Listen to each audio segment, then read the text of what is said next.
Hey everyone, welcome back to the Fitness Formula Podcast. I'm Maya, your host, here with Jake, fitness enthusiast, gym rat, and all-around muscle nerd. How you doing today, Jake? Hey Maya, doing great. Pumped to talk about something we all want, better gains with less pain. Sounds like a plan. Absolutely. Today's hot topic: how to choose exercises properly so you actually grow muscle instead of just spinning your wheels. Because honestly, who wants to waste time on moves that don't work, right? Preach. Nothing worse than leaving the gym feeling tired but not really seeing results. So how do we really know if an exercise is doing its job? That's the million-dollar question. Well, the first clue is feeling some serious tension in the muscle you're targeting. Like, when you're lifting heavy, you might feel this slow ripping apart sensation, not literally tearing you apart, but that deep muscle strain that tells you, hey, I'm working. Ouch, but in a good way, right? And if you're going for higher reps, you might get that burning sensation. Like the muscles saying, okay, I'm really feeling this now. Exactly. Plus, after a few sets, you'll notice your muscle feels pumped, tight, almost full of fluid, and yeah, it's going to feel pretty fatigued, maybe even a bit sore the next day. So if your muscles aren't doing that post-workout dance, maybe you're not pushing quite enough. But what about long-term? How do we track growth over time? Great question. The best sign of muscle growth is your repetition strength. If you can lift the same weight for more reps, or heavier weights for the same reps, that's your body saying, hey, I'm getting bigger and stronger. Nice. So if an exercise checks off these boxes, tension, burn, pump, and strength gains, it's probably worth keeping.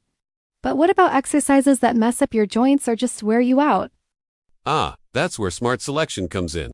The ideal exercise gives you a killer muscle stimulus without wrecking your joints or leaving you wiped for the rest of the day. So no torture sessions that leave you hobbling for days, got it. But Jake, what if an exercise feels super tiring but also gives great results?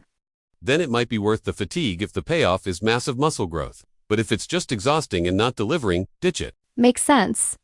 But here's a curveball: our bodies get used to exercises, right? So what happens when an exercise gets stale?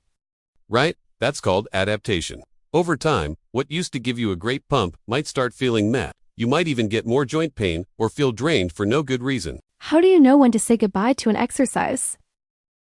Keep an exercise if it gives you that great tension, burn, and pump, feels easy on your joints and is worth the energy you spend, and you're steadily getting stronger at it over months.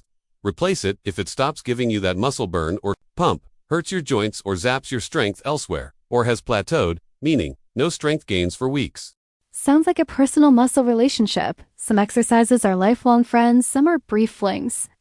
Exactly. Think of your training like a party. Some guests stay all night, some come and go. Your workout should flow naturally with what your body tells you. Love that. The key is to listen to your muscles and joints and be ready to switch things up when needed.